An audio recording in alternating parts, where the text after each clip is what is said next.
자, 오늘 2023년 1월 15일 주일 예배에 느헤미야 3장입니다. 그래서 유대인들이 이제 BC 586년도에 바벨론에 의해서 예루살렘 성전이 파괴되고 예루살렘 성벽이 파괴되고 포로로 끌려갔지요. 그리고 70년이 지나고 있었습니다.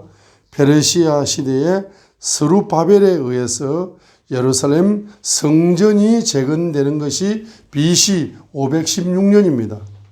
그래서 586년에 바벨론에 의해서 예루살렘과 성전과 성벽이 다 파괴되고 포로로 끌려갔는데 516년에 바로 성전이 재건되었기 때문에 70년 만에 포로로 돌아와가지고 1차 포로 기한에서는 에스라 1장부터 6장까지를 통해 가지고 페르시아 고레스 왕 때에 고레스 칙령에 의해 가지고 고향으로 돌아와서 유대인 지도자 스룹바벨에 의해 가지고 성전이 재건됩니다. 516년에. 그때 같이 활동했던 선지자가 학개 선지자와 스가랴 선지자가 있어요. 그 다음에 2차 기한이 바로 에스라 7장부터 10장까지를 통해서 2차 기한이 이루어져서 페르시아 아닥사스다 왕 때에 2차 기한이 이루어졌습니다. 이때 에스라가 지도자가 되어가지고 율법으로 계획을 일으키는 겁니다. 그리고 3차 포로 기한은 느헤미야 1장부터 13장까지를 통해서 페르시아 아닥사스다 왕 때에 유대인 지도자 느헤미야를 중심으로 해서 성벽을 재건하고 종교 개혁을 일으키는 역사가 일어나는 것입니다. 그래서 느헤미야 그러면은 뭐한 지도자다? 성벽을 재건하는 지도자다 이 말이죠. 그래서 느헤미야에서 가장 핵심적인 성경장이 느헤미야 3장이다 이 말입니다. 왜냐하면 느헤미야 3장은 바로 성벽을 재건하는 바로 장면이 기록을 하고 있기 때문입니다. 그런데 느헤미야 3장을 읽다 보면은 아주 읽다가 졸아버려 사람들이 졸아버립니다. 왜 졸아버립니까? 이거 전부 다 어떤 문은 10가지 문을 지금 건축하거든요. 10개 문을 지금 수축을 합니다. 옛날에 다윗 시대 때, 그죠? 다윗 시대 때 이렇게 또 솔로몬 시대 때, 다윗 시대 때 이렇게 건축되어 있던 또 헤롯 시대 이런 건축되어 있던 이 성전 성벽들이 다 폐허가 되어 가지고 그 흔적만 남아 있는 거거든. 그래서 이 예루살렘 성벽을 재건할 때에 그 성벽에 중요한 것이 문이야. 우리 이제 집을 지을 때도 창문이 없으면은 힘들어요. 그죠? 창문이 있어야 되는 것처럼 문이 있는 거예요. 문이 있어야 집에 들어올 수 있는 것처럼 예루살렘 성벽을 재건할 때에도 제일 중요한 것은 문입니다. 재건하는데 어디 문부터 어디 문까지 어떤 사람이 재건한다. 다시 보수한다. 이렇게 기록되어 가지고 몇 개의 문을 재건한다고요? 10개의 문을 재건하는 겁니다. 자, 10개의 문을 재건하는데 이 10개의 문을 재건하는데 이것이 영적으로 보게 되면은 하나님의 나라가 저와 여러분의 존재 속에 하나님의 나라가 임하시게 될 때에 의와 평강과 희락을 누려야 됩니다. 그래서 여러분 속에 허물어져 있는 그 성벽을 바로 믿음으로 재건해야 된다는 것을 영적으로 보여주기 때문에 요 느헤미야 3장을 문자적으로 보면은 그냥 성벽을 재건할 때 문을 중심으로 10개의 문을 중심으로 해서 어느 사람들이 재건했다 이렇게 기록을 했기 때문에 문자적으로 읽으면 재미가 없어요. 사람 이름 나오고 뭐 문 이름 나오고 하니까 재미가 없는 거예요. 그러나 여러분 느헤미야 3장을 문자적인 것을 기초적으로 해석하면서 영적으로 내 속에 허물어져 있는 성벽을 재건해서 하나님의 나라가 내 속에 누려지는 역사가 일어날 수 있도록 이 문이 이제 없고 무너져 있으면은 하나님의 나라 의와 평강과 희락을 누리지 못하게 되는 겁니다. 그렇기 때문에 의와 평강과 희락을 누리시려면 하나님의 나라를 여러분 속에 누리시려면은 여러분의 바로 여러분 속에 있는 여러분의 존재가 성백이 재건되어져야 된다. 회복되어져야 된다. 새로워져야 된다는 것입니다. 그러니까 그런 의미로 여러분들이 해석을 해주면 됩니다. 그런데 이제 예루살렘 성을 보게 되면은 동쪽이 있고 서쪽이 있고 남쪽이 있고 북쪽이 있습니다. 예루살렘 성벽에는 동서남북이 있어요. 자, 동서남북이 있는데 그 서쪽이 서쪽하고 남쪽은 적군이 쳐들어오지 못하는 구조로 되어 있습니다. 예? 바로 서쪽과 남쪽은 워낙 가파르고 절벽으로 되어 있기 때문에 그쪽으로는 대적들이 예루살렘 성을 공격할 때 그쪽으로는 오지 않습니다. 여러분이 사극 영화 같은 거 보시면은 그 성을 공격하려고 할 적에 너무 가파르고 절벽으로 되어 있으면은 거리로 침투할 엄두를 못 냅니다. 그렇죠? 그런데 이 북쪽은 말이죠. 북쪽을 통해서만 공격이 들어옵니다. 북쪽은 평지이기 때문에 북쪽을 통해서 대적이 공격을 해 오는 겁니다. 그래서 예루살렘 성전에서 가장 중요한 방향은 어느 방향이다? 적군이 쳐들어오는 방향. 그것이 바로 북쪽이다 이 말이죠.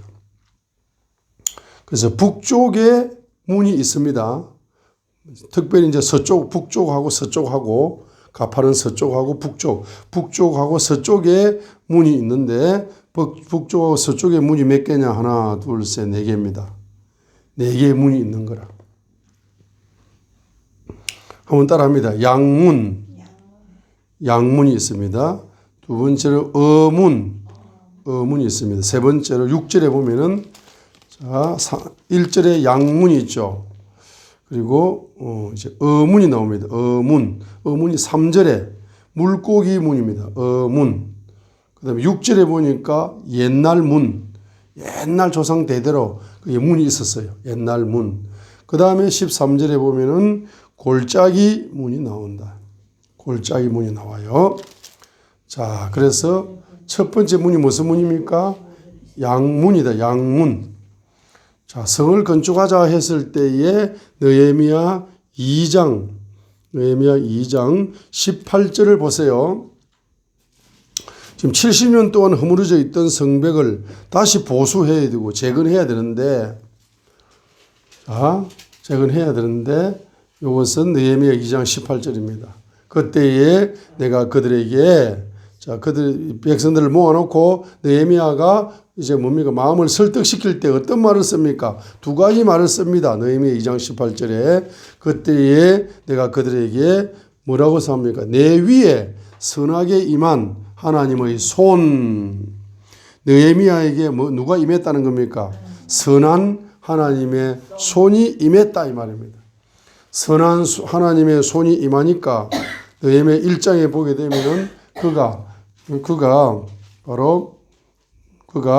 그 왕의 술 맡은 가는 장이었잖아요.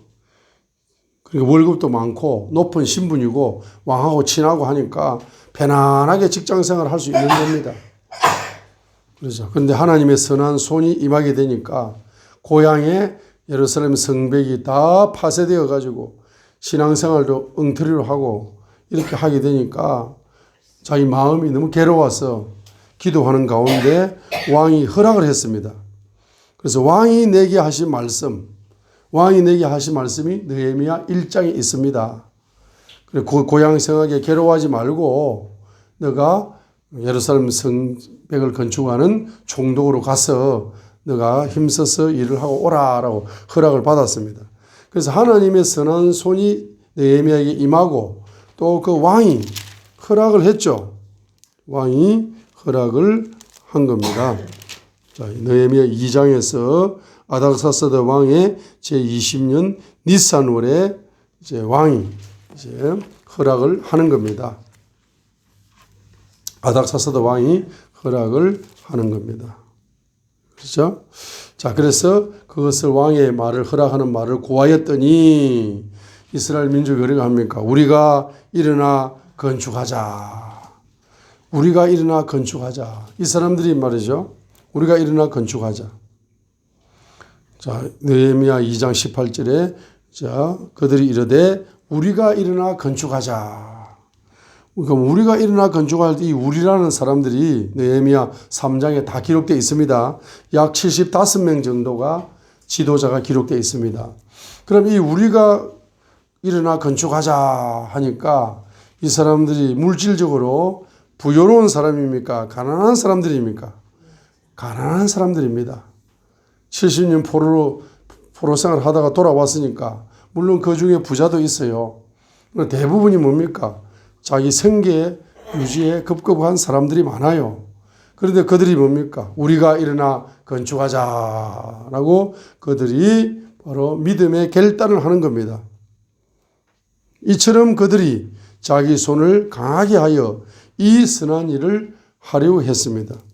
그때 제1번으로 저요, 제가 건축하겠습니다. 어디서부터 어디까지는 제가 건축하겠습니다라고 1번으로 손을 들은 사람이 느헤미야 3장 1절에 나오는 제사장 그룹이다. 제사장 그룹.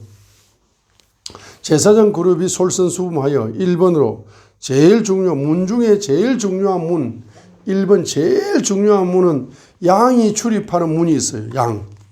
이 양이 출입하는 문. 그리고 양을 왜 출입시킵니까? 번제를 드리기 위해서. 내 죄를 어린 양에게 전가하려 하나님께 제사를 드리는 번제를 드리기 위해서 드나드는 문이 있습니다. 문이 있어요. 그 중에 제일 많은 짐승이 뭡니까? 양이라. 뭐 양도 있고 소도 있고 비둘기도 있고 뭐 온갖 게 다 있죠. 자기의 수준대로 하나님께 드리는 거잖아. 부자들은 소를 드리겠죠. 조금 그냥 한 사람 양을 드리고 진짜 가난한 사람은 비둘기를 가지고 옵니다. 그런데 이제 내 죄를 누구에게 전가한다? 어린 양에게 전가해서 번제를 드리기 위해 가지고 그 양을 끌고 오는 문이 있어. 그게 양의 문이다 이 말입니다. 그 양의 문을 대제사장 엘리아십과 자기 형제 제사장 그룹이 우리가 양문을 건축하겠습니다. 그래서 거룩히 구별하겠습니다. 거룩히 구별하겠습니다 하고 양문을 건축하는 그룹이 있습니다. 그래서 이 양문이 바로 무슨 문이냐? 예배의 문이다. 예배의 문. 번제를 드려서 내 죄를 전가시킨다는 것은 예수님 어린 양이신 예수 그리스도께서 이 땅에 오시어서 단 한 번의 번제를 드리심으로 말미암아 십자가상에서 피를 쏟으셔서 단 한 번의 번제를 드리심으로 말미암아서 내가 믿음으로 말미암아 내 모든 원죄가 어린 양께 전가가 되어버린 거죠. 그러므로 말미암아서 여러분들은 구원의 은혜를 받았습니다. 여러분들이 구원의 은혜를 받아가지고 예배를 드립니다. 예배를 드려가지고 예배에서 받은 말씀을 가지고 여러분들은 일주일 동안 살아가는 거죠. 일주일 동안 살아가면서 말씀을 앞세우고 말씀을 믿고 말씀을 순종하면서 일주일 동안 영적 전쟁을 해가지고 거기에서 하나님이 주는 전리품을 가지고 또 예배에 참석해서 예배를 드립니다. 예배를 드릴 때는 반드시 따라합니다. 마음을 드려라. 입술을 드려라. 물질을 드려라. 정성을 드려라. 마음을 다해라. 뜻을 다하라. 힘을 다하라. 그래서 예배를 드리는 겁니다. 예배를 드려서 말씀을 받습니다. 그 받은 말씀을 믿고 순종하면서 일주일 동안 여러분들은 바로 삶의 현장에서 영적인 전쟁을 하는 겁니다. 영적인 전쟁을 해가지고 하나님이 주시는 전리품이 있어야 됩니다. 그 전리품을 반드시 여러분들은 가지고 와야 됩니다. 그렇죠? 전리품을 가지고 와서 하나님께 빈손으로 오지 말고 하나님께 반드시 물질까지 마음에 담아가지고 마음과 뜻과 정성을 당하여서 예배를 드리는 이 양문이 최고 중요한 문입니다. 그래서 우리 인생은 왜 태어났느냐? 왜 거듭났느냐? 영원한 예배를 드리기 위해서 거듭났습니다. 그 영원한 예배를 드리기 위해서 여러분들이 지구촌에서 바로 뭐 하는 겁니까? 영원한 예배를 드리기 위해서 훈련하는 겁니다. 예배를 드리는 겁니다. 예배는 하나님을 바로 높이는 겁니다. 하나님을 높이는 섬기는 행위입니다. 하나님을 찬양하고 경배하는 것입니다. 그래서 이 예배 인간이 거듭난 가장 큰 목적은 인간이 이 지구상에 태어난 가장 큰 목적은 예배를 드리는 데 있는 겁니다. 그렇기 때문에 창세기 3장에 바로 선악과 사건 이후에 창세기 4장에서 아담 하와가 결혼하여서 가인과 아벨을 낳았는데 거기에 가인은 믿음으로 예배를 드리지 않고 예배의 정성이 없어요. 믿음이 없어. 자기 마음대로 예배 드리는 거야. 예배 하나님 안 받으니까 가인은 살인자가 되는 거야. 그죠? 살인자가 되어가지고 에덴 동편 노 땅에 거해가지고 표를 받습니다. 표를 받아가지고 에덴 동산 노 땅에 거하죠. 표를 받아. 그 표를 가지고 자기는 어디로 갑니까? 에덴 동편 노 땅으로 가는 거야. 노시 바로 바벨론 땅입니다. 그래서 그 바벨론에는 중심이 물질 중심이라. 그래서 누굽니까? 가인은 예배 중심이 아니고 물질 중심의 삶을 살아가는데 그가 사람을 죽이고 동생을 죽이고 나서 도망갈 때 하나님께 나는 표를 달라. 표를 있어야 나도 방황하지 않고 먹고 살아야 되지 않냐. 하니까 하나님이 표를 준 겁니다. 그 표가 무슨 표입니까? 바로 경제권을 준 겁니다. 경제권을. 그래서 그 경제권을 가지고 어디 도망가느냐? 에덴 동편 노 땅으로 도망가가지고 그 바벨론에서 자기의 아들 이름을 노스의 이름을 따라 그 도시의 이름을 노시라고 말해가지고 그 도시를 발전시키는데 물질 중심의 도시를 발전시키는 사람이 누굽니까? 가인이다 이 말이에요.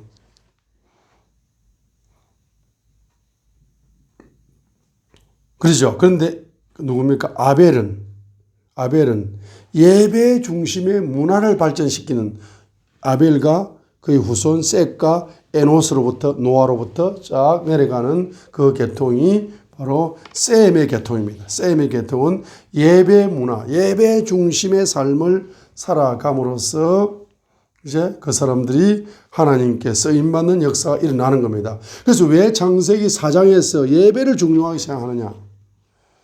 우리 인생에 예배가 최고 중요한 거야. 신앙생활에서. 그렇기 때문에 여러분들이 예배에 성공하게 되면은 양문이다, 양문. 양문을 건축해야 된단 말입니다. 아, 예배가 최고 중요하구나. 그러니까 여러분들이 바로 예배 중심의 양문을 건축해야 됩니다. 그런데 그 양문을 건축했는데 거기에 망대가 있어요. 자, 우리 느헤미야 3장 1절 읽겠습니다.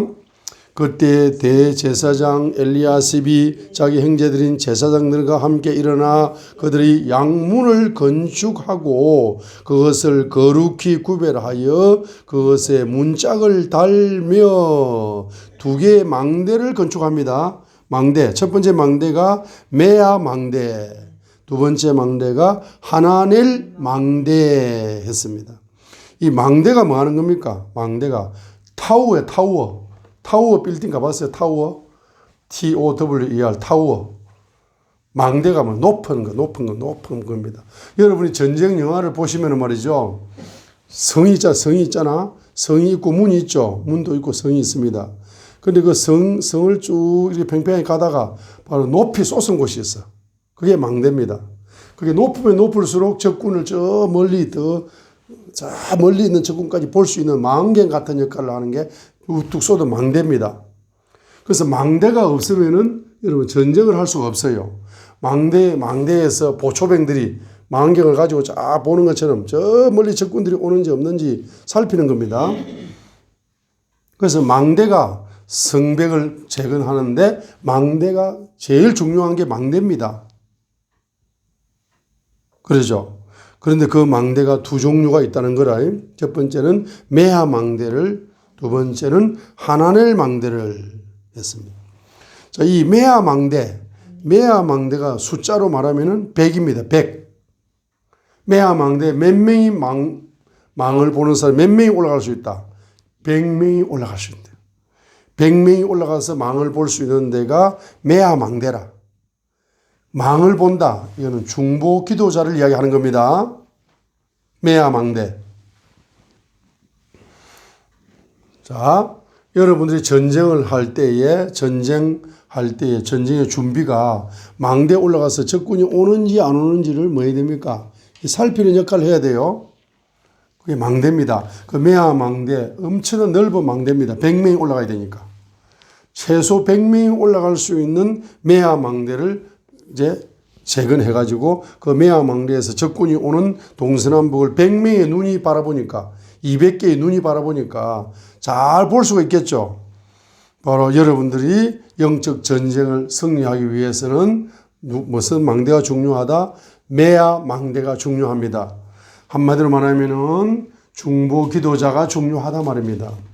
중보 기도를 하면 할수록 망대가 넓어지고 높아지는 겁니다. 영적 전쟁에 승리할 수 있는 확률이 높아지는 거예요. 그렇기 때문에 우리 에덴 선교 교회는 뭐 하는 교회입니까? 바로 중보 기도하는 군대입니다.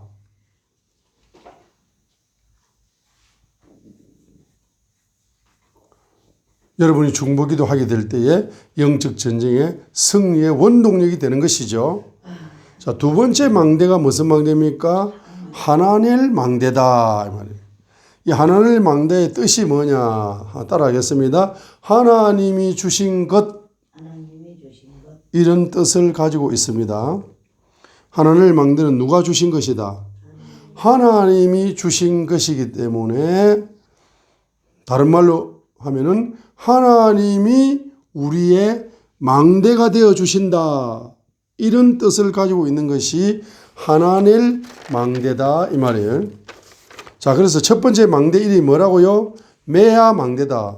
메아 망대는 중보기도 몇 명? 100명. 100명이 망대를 지키면서 중보기도를 하는 겁니다. 자, 그래서 아가서 4장 4절을 보면은 다윗의 망대라는 말이 나오고 아가서 7장 4절에는 상아 망대, 레바논 망대 이런 단어를 씁니다. 자, 우리 아가서 4장 4절을 보겠습니다. 주님의 신부가 되면은 저와 여러분들이 주님의 신부가 되는 과정 속에서 바로 다윗의 망대 같아야 된단 말이죠. 여러분의 존재가 중보기도 하는 여러분의 존재가 다윗의 망대와 같아야 됩니다. 그렇죠? 그래서 다윗의 망대라는 것은 바로 무엇을 의미합니까? 아가서 4장 4절이 어디 있나? 아가서가 몇 장에 있습니다. 아가서 몇 페이지에 있습니다. 아가서가 몇 페이지입니까? 옥기 시편 잠언 천도 아가서 4장 4절을 보겠습니다. 예수님이 신랑이 신부인 성도들을 바라보면서 바로 다윗의 망대 같다 했는데 특별히 아가서 4장 4절에 목 있죠, 목이 다윗의 망대 같다 했거든요. 자, 그래서 아가서 4장 4절을 한번 읽겠습니다. 내 목은 뱅기를 두려고 건축한 다윗의 망대. 다윗의 망대가 곧 뭡니까? 1000개의 작은 방패들. 작은 방패가 몇 개?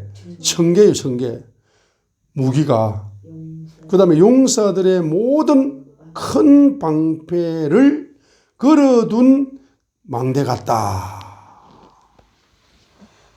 따라합니다. 다윗의 망대. 다윗의 망대. 목이 다윗의 망대 같다. 이 말이 무슨 말이냐면 목이 무슨 역할을 합니까? 머리하고 몸뚱아리를 연결해 주는 게 목이라. 목이 제일 중요한 거예요. 만약 목이 없으면은 머리하고 몸하고 분리되어 버리잖아. 분리되어 버리면 죽어요, 살아? 죽어요. 생명이 없는 거라. 그래서 생명을 연결해 주는 것이 목이거든. 우리 기독교인에게서 생명을 연결해 주는 것은 믿음이에요. 믿음. 목은 믿음을 상징하는 거다. 믿음을 상징하는 겁니다. 그래서 바로 다윗의 망대라는 것은 다윗의 용사 같은 믿음의 용사, 믿음의 무기를 가진 믿음의 용사와 같은 주님의 신부가 되라는 이야기죠. 자, 여러분이 중보기도를 계속 하시다 보면은 여러분의 믿음이 바로 믿음의 용사로 여러분은 성장할 뿐만 아니라 여러분에게 망대를 지킬 수 있는 작은 방패, 청개와 같은 영적인 무기, 큰 방패 같은 영적인 무기. 그래서 중보기도 하는 사람들에게 하나님은 영적인 무기를 제일 많이 준단 말입니다. 영적인 무기를 제일 많이 받고 싶은 분들은 중보기도를 많이 하시면 되는 겁니다. 다윗의 망대. 자, 아가서 7장 4절을 한번, 아가서 7장 1절부터 4절을 보시게 되면은 바로 신부의 모습을 10가지를 지금 이야기합니다. 1절에서는 첫 번째 발, 두 번째 넓적다리 간절, 2절 보세요. 세 번째 배꼽, 2절 보세요. 네 번째 배, 다섯 번째 3절에 두 젖가슴, 여섯 번째 4절에 목, 일곱 번째 4절에 눈, 여덟 번째 4절에 코, 아홉 번째 5절에 머리, 열 번째 5절에 머리털, 이렇게 나옵니다. 이게 신부의 아름다운 모습을 가장 아름다운 단어를 써가지고 이 지구촌에서 가장 아름다운 표현을 써가지고 예수님의 신부의 모습을 이렇게 표현을 하고 있는 겁니다. 그러니까 여러분이 중보기도를 하시게 되면은 여러분 주님의 신부로 변화되는 속도가 빨라지는 겁니다. 그래서 여기에 목 보세요. 목. 4절부터 4절 목. 내 목은 뭐와 같다? 상아 망대 같다. 4절에 아가 7장 4절에 내 목은 상아 망대 같다. 여러분들 유튜브에 보면은 아프리카에서 제일 미인들을 보면은 목이 길어. 상아처럼 예뻐. 그 목이 긴 사람들을 미인이라고 하는 문화권이 있습니까? 없습니까? 있어요. 얼굴은 별론데 목이 너무 그냥 예뻐. 상아 같아. 상아 망대처럼 높아. 그렇죠? 목이. 자, 그래서 이 상아 망대, 아름다운 망대. 목이 상아 망대라는 것은 아름다운 망대가 된다는 거예요. 목이. 믿음이 아름다운 믿음을 가진다는 거예요. 중보기도를 하시면은 아름다운 믿음의 소유자가 됩니다. 그 다음에 여기 4절 코가 나와요. 코는 다마스쿠스를 바라보는 뭐 같다? 레바논 망대 같다. 이 말입니다. 레바논을 바라보는, 자, 적군을 바라보는 이방 나라를 살피는 망대. 살필 때 뭐가 살핀다? 코가 살핀다. 그래서 코가 냄새가 많습니다. 이거 타는 냄새, 이거 썩는 냄새, 이 더러운 냄새, 깨끗한 냄새, 향기로운 냄새, 이렇게 그 냄새를 가지고 뭐합니까? 분배를 하는 겁니다. 저기에 적군이 오는데 저 일본 사람이 쳐들어오네, 중국 사람이 쳐들어오네, 아프리카 사람이 쳐들어오네, 베트남 모자를 보니까, 군복을 보니까 베트남 사람이 쳐들어오네, 이렇게 뭡니까? 코를 가지고 분배를 하는 겁니다. 냄새를 가지고. 선과 악을 분별하고 진리와 비진리를 분별하는 망대라. 그래서 여러분이 중보기도를 많이 하시게 되면은 바로 어떤 것이 뛰어나게 된다. 영적인 코가 열리게 가지고 영적인 분별력이 탁월한 요 같은 주님의 신부로 바뀔 수 있다는 것을 보여주는 구절이 아가서 4장 4절과 아가서 7장 4절이다 이 말이에요. 자, 그래서 여러분들은 이제 망대가 되셔야 된다. 여러분의 존재가 주님의 바로 신부가 되어야 되고 여러분의 존재가 바로 망대와 같은 사람으로 쓰임받게 되는 겁니다. 그런데 첫 번째 망대 이름이 메아 망대였어요. 두 번째 망대 이름이 하나넬 망대였습니다. 하나넬 망대의 뜻이 뭐죠? 하나님이 주신 것이다. 다른 말로 말하면 하나님이 우리의 뭐다? 망대다 이 말이에요. 그래서 시편 18편 2절을 보시겠습니다. 하나넬 망대. 시편 18편 2절을 보시겠습니다. 시편 18편 1절 오 나의 힘이 되시는 주여 내가 주를 사랑하리이다. 자, 나의 힘이 되시는 주님을 내가 사랑하게 되는데 주님은 나의 높은 망대시로다.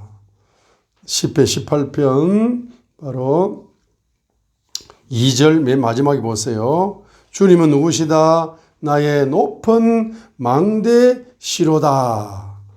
그래서 그 높은 망대가 되시는 주님을 3절에 찬양을 부릅니다. 찬양받기에 합당하시는 나의 높은 망대가 되시는 주님을 찬양을 드립니다. 이렇게 찬양을 드리게 되면 이 원수들에게서 구원을 받는 기적이 일어난다 말이에요. 원수가 쳐들어와도 원수들에게 빼앗기지 않는다. 원수들에게서 구원을 받는 기적을 일으켜 주시는 높은 망대가 누구시다? 주님이십니다. 그렇기 때문에 그 주님을 우리는 뭐 해야 된다? 찬양받기에 합당하시는 주님을 내가 찬양으로 주를 부릅니다. 그렇게 될 때에 원수들에게서 구원받는 역사를 부어주는 겁니다. 시편 61편 3절에 보시게 되면 높은 망대라고 또한 고백을 하고 있습니다. 자, 높은 망대에서 주님은 시편 61편 1절로 3절을 읽겠습니다.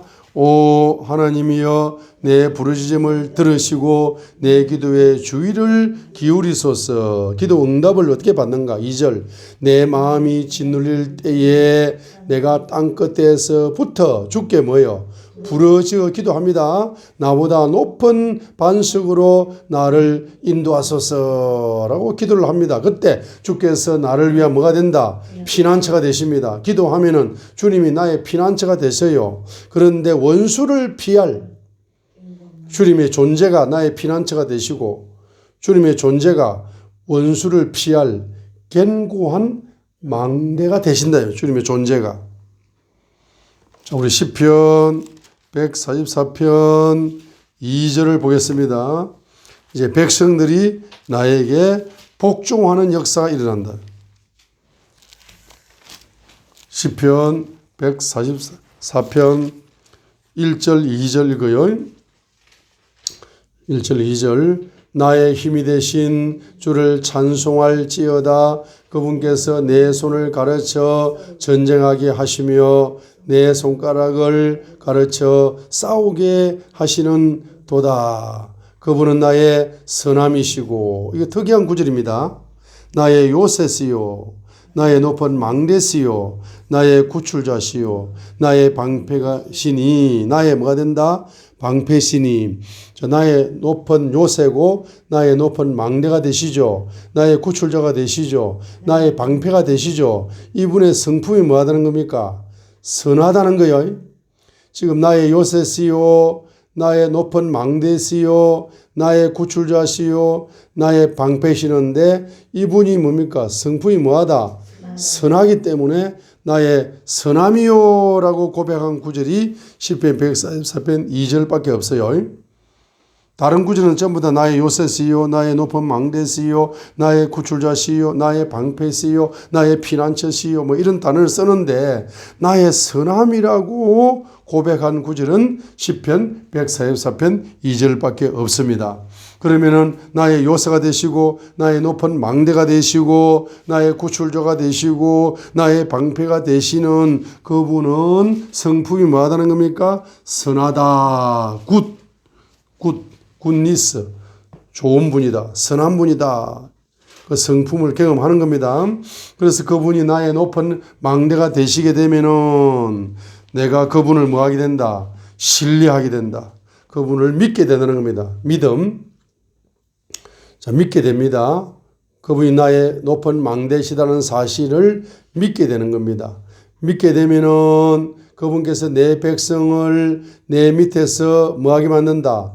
복종하게 하시는 도다 이 말입니다. 누가 사람을 복종하게 만들어요? 예? 그분께서. 그래서 억지로 복종하게 하면 됩니까? 안 됩니까? 안 되는 거요. 예? 아니 내가 담임 목사니까 장로님들은, 권사님들은 다 그냥 무조건 복종하세요. 그렇게 말한다고 복종이 되는 게 아닙니다. 건의를 내세운다고 복종이 되는 게 아니라 주님, 그 목사님에게 있어서 주님은 누구십니까? 높은 망대가 되시는 분인데 그분의 성품이 뭐합니까? 선하다 이 말이에요. 그렇기 때문에 목사님의 성품도 뭐 해야 됩니까? 선해야 되는 거라. 그렇죠? 그 선하게 그 사람들을 이제 관계를 맺으면은 그냥 그분들이 저절로 머리가 숙여지게 만들어야 되는 거지. 머리 숙이세요 한다고 숙여지냐고, 요즘 사람들이.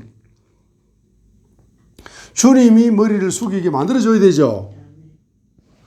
그러죠? 그래서 내 백성을 내 밑에서 뭡니까? 복종하게 하시는도다 했어요.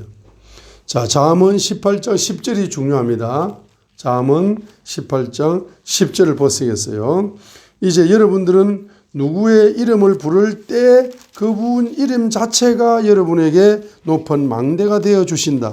잠언 18장 10절입니다. 그래서 안전한 인생을 살아갈 수 있다. 여러분과 여러분의 자녀들이 주님이 높은 망대가 되어 주시면 우리 기훈이나 상훈이도 일생 동안 사고가 없다. 안전하다. 일생 동안 병이 없다. 안전하다. 일생 동안 가난이 없다. 안전하다. 그죠? 일생 동안 하나님이 보호해 주시기 됩니다. 누구의 이름을 부르면은 한번 따라합니다. 삼위일체 하나님은 완전한 이름은 자, 삼위일체 하나님의 완전한 이름, 토탈 이름은 뭡니까? 따라합니다. 주 예수 그리스도. 주 예수 그리스도가 삼위일체 하나님, 완전한 유일하신 삼위일체 하나님의 완전한 이름이 주 예수 그리스도이시다 이 말이에요. 그래서 우리 구약 성경에는 전부 다 킹 제임스 버전 성경에서는, 한글 개혁 성경에서는 여호와라고 번역한 이 단어가 킹 제임스 버전에서는 주님이라고 다 번역을 바꿨습니다. 주님. 그 다음에 신약에 넘어가서는 예수 그리스도가 주님이십니다. 하나님이십니다. 완전한 하나님이시고 완전한 사람이신 예수 그리스도. 그래서 주님 하면은 하나님 아버지에 대한 속성이 많아요. 주님. 그 다음에 예수 이름, 그리고 그리스도 기름 부음 받은 자. 성령님의 역사죠.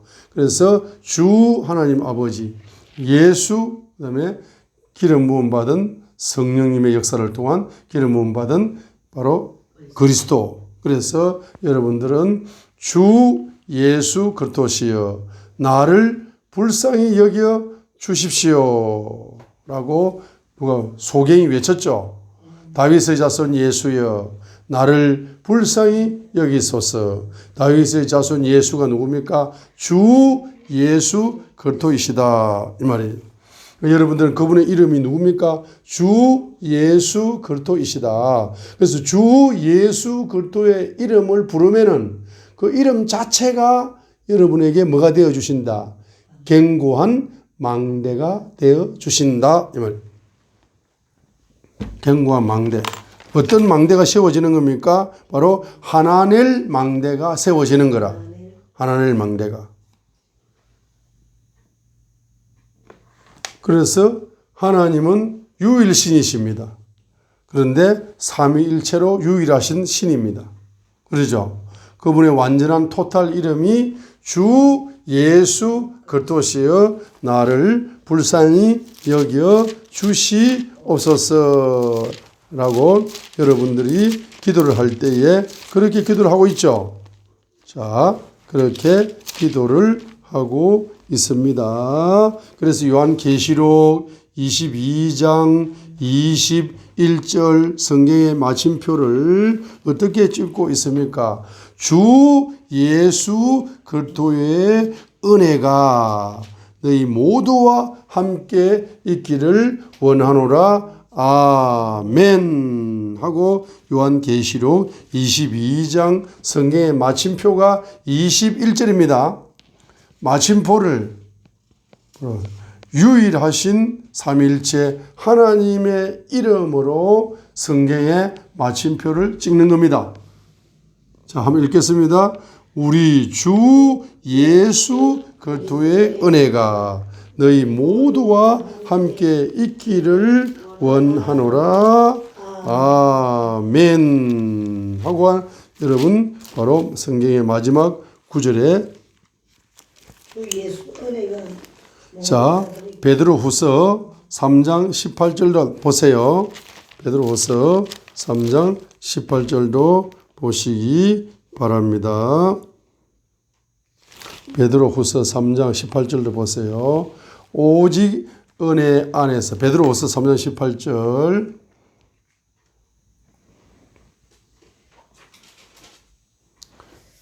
베드로후서 3장 18절 오직 은혜 안에서 자라고 우리 누구 주 곧 구원자 주 예수 그리스도를 아는 것에서 자라라.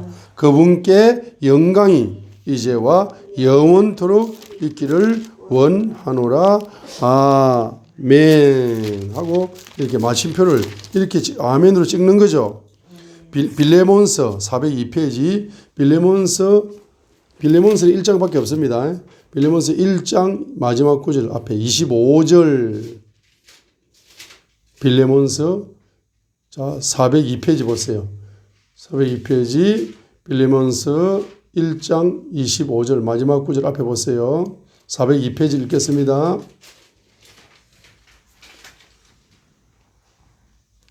402페이지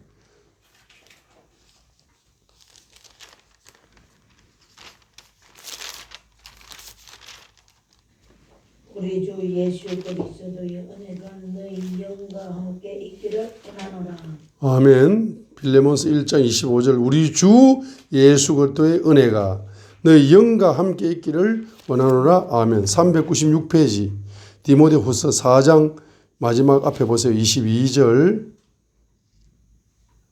디모데후서 4장 22절 주 예수 그리스도께서 내 영과 함께 하시기를 원하노라. 은혜가 너희와 함께 있기를 원하노라. 아멘. 여기에 디모데후서 396페이지에 있는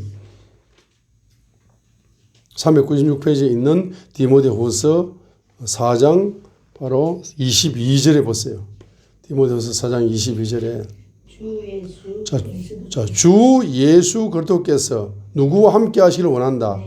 내 영과 함께 하시기를 원하노라. 그런데 주 예수 그리스도께서 내 영과 함께 하기를 원하는데 그것이 바로 뭐다? 내 영과 함께 하는 것이 뭐다? 은혜다. 은혜. 은혜의 정의가 뭐냐? 은혜의 정의. 은혜의 정의는 바로 유일신이신 삼일체 하나님의 토탈 이름 주 예수 그리스도께서 내 영과 함께 하시는 것이 뭐다? 은혜다 이 말이에요. 은혜의 정의를 디모데후서 4장 22절에 디모데가 은혜의 정의를 지금 내리고 있습니다. 디모데후서 4장 22절에 읽겠어요. 주 예수 그리스도께서 내 영과 함께 하시기를 원하노라. 은혜가 너희와 함께 있기를 원하노라. 아멘 했기 때문에 디모데후서 4장 22절로 보게 될 때에 은혜의 정의가 뭡니까? 주 예수 그리스도께서 내 영과 함께 하는 것이 은혜다라고 디모데가 지금 정의를 내리고 있는 겁니다. 은혜의 정의를 문자적으로 그렇게 내리고 있는 겁니다. 주 예수 그리스도의 이름으로 기도합니다. 이래야 되겠네 이제부터. 그러면 데살로니가 후서 3장 18절에서는 이걸 합쳐가지고 표현을 하는 겁니다.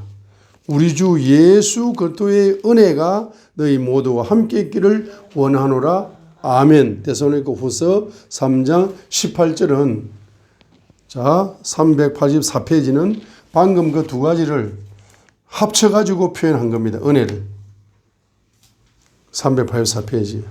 똑같은 이야기인데 이거 표현뿐만 다른 거죠. 384페이지에 데살로니가 후서 384페이지 데살로니가 후서 3장 18절.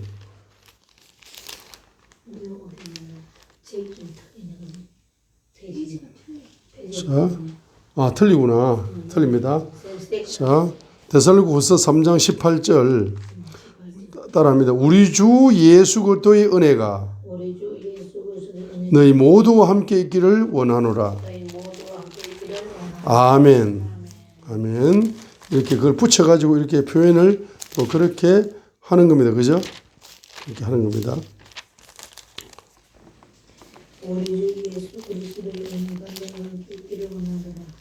그 다음에 에베소서 6장 24절을 보세요. 그 주 예수 그리스도께서 내 영과 함께 하시는 그 은혜가 누구에게 있는가? 누구에게 지속되는가? 지속되는 게 중요합니다. 천국 갈 때까지 지속돼야 됩니다. 영원한 생명을, 자, 그래서 바로 에베소서 6장 24절에서는 우리 주 예수 그리스도 그 은혜가 누구에게 지속됩니까? 성실하게 사랑하는, 우리 주 예수 그리스도를 성실하게 사랑하는 모든 자에게 은혜가 있기를 원한다 하니까 우리 주 예수 그리스도가 내 영과 함께 하는 것이 뭡니까? 은혜죠, 은혜. 근데 그 은혜가 천국 갈 때까지 지속이 돼야 되잖아. 중간에 끊기면 됩니까? 안 되는 거예요. 계속 지속이 되고 증가돼야 됩니다. 은혜가 충만해져야 됩니다. 지속이 돼야 돼. 영원히 지속돼야 되는 거라. 그럼 그 은혜가 영원히 지속되는 열쇠가 뭡니까? 그분을 어떻게 된다? 사랑하는데 어떻게 사랑해야 된다? 성실하게 사랑, 성실하게. 성실, 꾸준하게. 성실이 뭡니까? 꾸준하게, 변함없이, 지속적으로. 이렇게 서신서에서 사도 바울은 주로 그렇게 표현을 하는 겁니다. 자, 그 다음에 이제 고린도 후서 13장 14절도 보세요. 바로 주 예수 그리스도의 은혜가 바로 함께 하기를 원하면은 지속적으로 함께 하기를 원하는 방법이, 두 번째 방법이 고린도 후서 13장 14절에 있잖아요. 주 예수 그리스도께서 내 영과 함께 영원히 함께 하시기 위해서는 어떻게 해야 됩니까? 고린도후서 13장 14절처럼 하라 이 말이죠. 고린도후서 13장 14절처럼 하라 이 말이죠.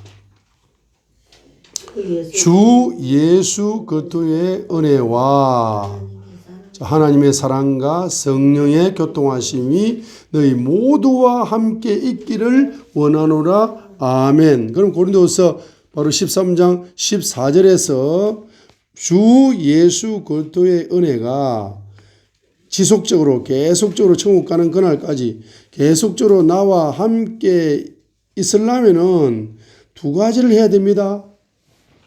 하나님의 사랑과 성령의 교통하심이. 하나님의 사랑과 성령의 교통하심이. 그러면 여러분 하나님의 사랑 플러스 성령의 교통하려면 그 성령의 교통하는 기도 중에 최고의 기도는 무슨 기도다? 방언 기도다. 방언 기도. 할렐루야. 이렇게 이제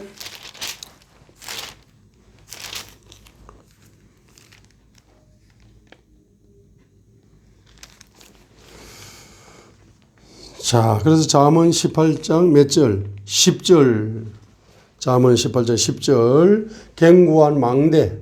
그분이 견고한 망대가 되려면은 여러분 영적 전쟁에서 견고한 망대, 그분의 존재가 망대가 되어버리면은 영적 전쟁에 승리가 일어나겠죠. 그래서 견고한 망대는 누가 견고한 망대다? 견고한 망대가 되면은 안전을 일생 동안 누릴 수 있다. 그래서 잠언 18장 10절을 여러분들은 반드시 여러분의 레마의 말씀으로 만드셔야 된다는 거죠. 잠언 18장 10절. 주의 이름은 뭐가 됩니까? 견고한 망대가 됩니다. 그래서 주의 이름을 부르는 어려운 자 의인은 주의 이름을 부르면서 안전을 얻게 된다. 안전을 얻습니다. 그 잠언 18장 10절이 너무 중요한 거라. 왜냐 하게 되면은 여러분들이 그 유튜브를 한 번씩 보시면은 거기에 유명한 가수, 교통사고 나가지고 뭐 예? 어떻게 되고 사고가 나잖아. 잠언 18장 10절. 이 말씀을 여러분의 자녀들을 위해서 레마의 말씀으로 반드시 여러분들은 뭐 하셔야 된다. 붙잡고 기도하셔야 됩니다. 응? 주의 이름은 견고한 망대니 내 자녀 이름을 부르면서 그 주의 이름에 달려가서 일생 동안 기운이 상운이 가이가 우리 성경의 수지 안전을 얻게 하소서. 사고 나지 않게 해주세요. 요 기도가 여러분 저는 1번 기도입니다. 자녀들 무사고 무질병 무가난. 우리 자녀들 가난하게 사는 거 싫어. 나이 한 60대 되고 나면은 자녀들이 돈이 너무 많이 열려가지고 아빠 한 달에 그냥 1,000만 원씩 선교 헌금 보내줘 드렸는데